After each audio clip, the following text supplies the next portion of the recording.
Political news, sports news, crime news કે તમારા રાજ્યના સમાચાર, હવે દરેક ખબર પર રહેશે અમારી નજર. ગુજરાતનો સર્વશ્રેષ્ઠ ન્યૂઝ ચેનલ. ભરૂચ જિલ્લા પત્રકાર એકતા પરિષદનું અધિવેશન અંકલેશ્વર ખાતે યોજાયું.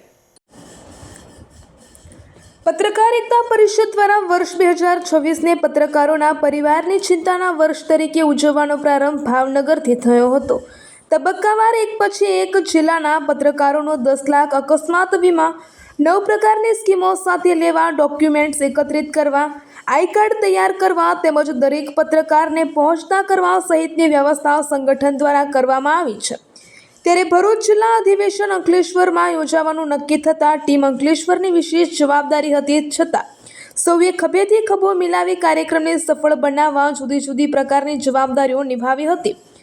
આ કાર્યક્રમમાં ખાસ આમંત્રિત મહેમાન એવા ગુજરાત રાજ્યના મંત્રી શ્રી ઈશ્વરસિંહ પટેલ સહિત ઉપસ્થિત રહ્યા હતા. તેમના વરદ હસ્તે દીપ પ્રાગટ્ય કરીને કાર્યક્રમને ખુલ્લો મુકાતા રાષ્ટ્રગીતના સામૂહિક ગાન સાથે શાબ્દિક સ્વાગત સાથે મહેમાનોનું સ્વાગત સન્માનપત્ર, બુકે, સ્મૃતિ ભેટ સાથે કરાયું હતું. તાલુકા પંચાયત પ્રમુખ તેમજ અંકલેશ્વર નગરપાલિકા પ્રમુખ સહિત ભાજપના સંગઠનના પદાધિકારીઓ ઉપસ્થિત રહ્યા હતા, જેમાં આમંત્રિત સમાજ શ્રેષ્ઠીઓ, સંસ્થાના વડીલો, રાજ્ય મહેમાનો તેમજ સૌનું સ્વાગત સન્માન કરવામાં આવ્યું હતું. મંત્રી શ્રી ઈશ્વરસિંહ પટેલ દ્વારા પત્રકારોનું યોગદાન, સમાજ પ્રત્યે જવાબદેહી, રાષ્ટ્રના વિકાસ, ભૂમિકા તેમજ છેવાડાના માણસ સુધી સંદેશા પહોંચાડવાનું કાર્ય પત્રકારો નિભાવી રહ્યા છે. વગર પગારે દુશ્મનો પેદા કરવાનું કાર્ય એમનું સન્માન અને સ્વાભિમાનની લડાઈ બની જાય છે. પ્રદેશ અધ્યક્ષ દ્વારા પત્રકારોના જોખમી કાર્યો વચ્ચે પત્રકારોના પરિવારની ચિંતા કોણ કરશે? જે પત્રકારોને સરકારી કોઈ યોજનાનો લાભ મળી રહ્યો નથી તે સહિત આ સંગઠનમાં જોડાયેલા તમામ પત્રકારોના પરિવારને 10 લાખના વીમાની સુરક્ષા આપવા પત્રકાર એકતા પરિષદ પત્રકારો પાસેથી એક પણ રૂપિયો લીધા વિના પ્રીમિયમ ભરી રસીદો તેમજ આઈ કાર્ડ પત્રકાર સુધી પહોંચતા કરવા સુધીની ચિંતા કરે છે. ત્યારે ભરૂચ જિલ્લાનું સૌથી શ્રેષ્ઠ અધિવેશન સફળતાના શિખરો સર કરી ગયું છે. માત્ર દેશનું જ નહીં પરંતુ સમગ્ર વિશ્વનું 5000 કરતાં વધુ પત્રકારોની એકમાત્ર સંગઠન સતત પત્રકારોની તેના પ્રશ્નોની ચિંતા, જે પ્રશ્નોના ઉકેલ આવ્યા નથી તેની જાણકારી સાથે પત્રકારોને બેસવા દરેક જિલ્લાના સરકારી બિલ્ડિંગમાં એક ઓફિસ ફાળવવા મંત્રીશ્રીને મધ્યસ્થી કરવા વિનંતી કરી હતી. ત્યારે મહિલા પત્રકારોની સંખ્યા વધે, સમાજમાં મહિલાઓની સમસ્યા માટે જાગૃત બની લડત લડવાની હાંકલ મહિલા અધ્યક્ષ શ્રીમતી સમીમબેન પટેલ દ્વારા કરવામાં આવી હતી. આ કાર્યક્રમની ખાસ વિશેષતા 10 પત્રકારો જુદા જુદા સેવાના સોપાન સાથે ફરજ બજાવતા હોય તેવા પત્રકાર સ્વરૂપે સેવકોનું સન્માન કરવામાં આવ્યું હતું. ત્યારે પત્રકારો માત્ર કલમ અને કેમેરા પૂરતા સીમિત નથી, સેવાને સુવાસ આમ જનતા સુધી ફેલાવી રહ્યા છે. તેનું સન્માન સૌથી મોટું ગૌરવ છે, પત્રકાર જગત માટેનું હતું.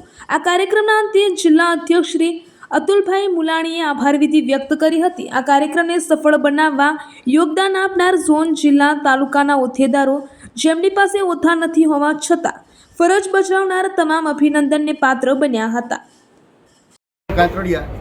अध्यक्ष पत्रकार एकता परिषद गुजरात, आज का भरूच जिले का अधिवेशन अंकलेश्वर के नगरपालिका हॉल में रखा.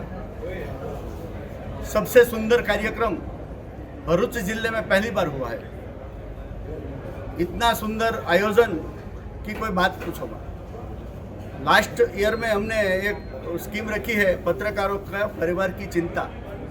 पत्रकारों के परिवार की चिंता का वर्ष हम जब मना रहे हैं, तब सभी जिले में हमारे साथ जुड़े सब पत्रकार का 10 लाख का इंश्योरेंस 9 स्कीम के साथ सबका इंश्योरेंस हमारा संगठन करेगा. पत्रकार से 1 रुपया भी नहीं लेना है और इंश्योरेंस के साथ उसका आई कार्ड भी मिलेगा.